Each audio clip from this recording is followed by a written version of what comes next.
lotus feet of Lord Krishna. And similarly, the words of Lord Krishna, this Bhagavad Gita, are also emanating from his mouth. So here the explanation is given. The Ganges which is emanating from the lotus feet of Lord Krishna and the words which are emanating from the lotus mouth of Krishna, there is no difference. But at the same time, here in the translation it is explained that Bhagavad Gita is more even important than the water of Ganges. As we discussed, like by taking shelter of Bhagavad Gita, even the sinful tendencies are completely eradicated from our heart. Now the 6th verse of Gita, Sarvo Parishado Gavo Dokta Gopala Nandana Parthavatsa Sudir Bhokta Dugdham Gita Amritam Mahat. So this Gita is the essence of all the Upanishads. There are 108 Upanishads. Among all the Upanishads, this Bhagavad Gita is the topmost Upanishad. And it is like, the analogy is given as a cow. Now, when there is a cow, there is a cowherd boy. Who is that? Krishna is milking the cow. And there should be calf also. Who is that calf? The analogy is there. Here explained as Arjuna.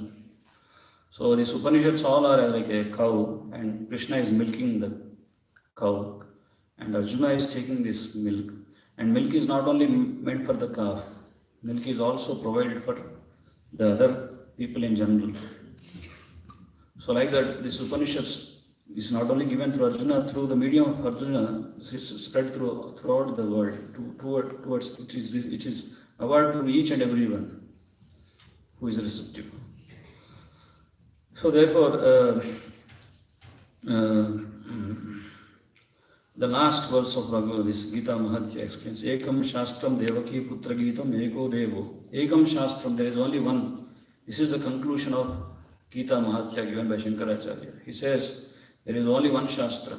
Ekam Shastram Devaki Putra Gitam. Eko Mantra Tasya Namani Yani. There is only Eko Devo Devaki Putra Eva. There is only one God. Who is that? Krishna. There is no doubt about it. He is giving the conclusion. And then he says, Eko Mantra Tasya Namani Yani. There is only one mantra. What is that? Hare Krishna, Krishna Krishna, Hare Hare. Hare Rama, Rama Rama, Hare. Chanting your glories. In Karmapya Ekam Tasya Devasya Seva. There is only one activity. What is that? To be completely engaged in your transcendental loving devotional service. So this is the Mahatya which is explained, Gita Mahatya given by Shankaracharya.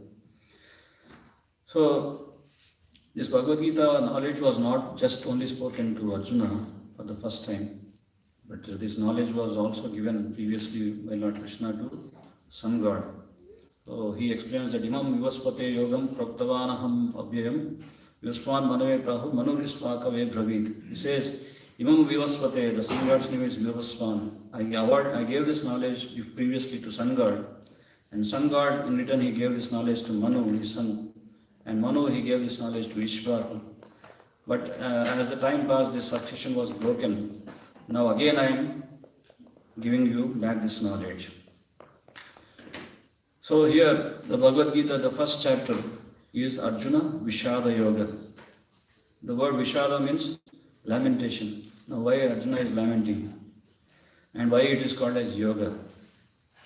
So, Vishada means suffering. It's not that Arjuna is really suffering, but it's a condition of everyone who is caught up in this material world. They are having Vishada, miserable situation. Very critical situation.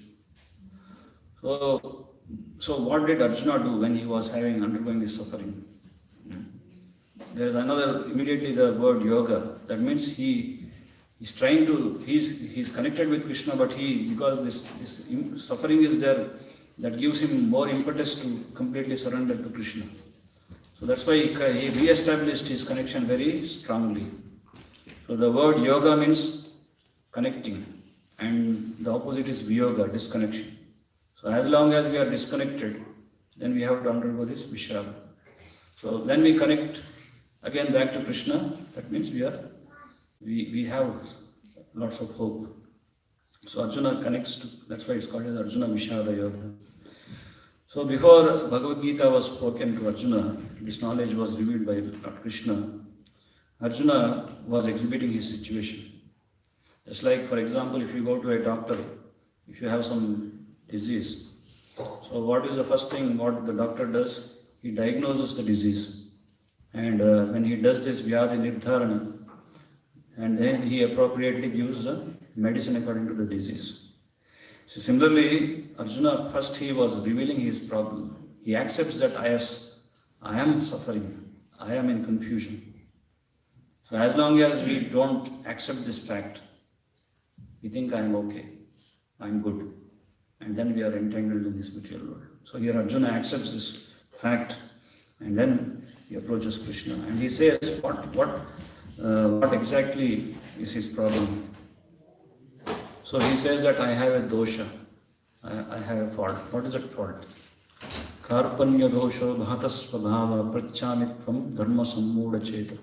Saying Karpanya dosha. Karpanya, the word Karpanya means miserliness.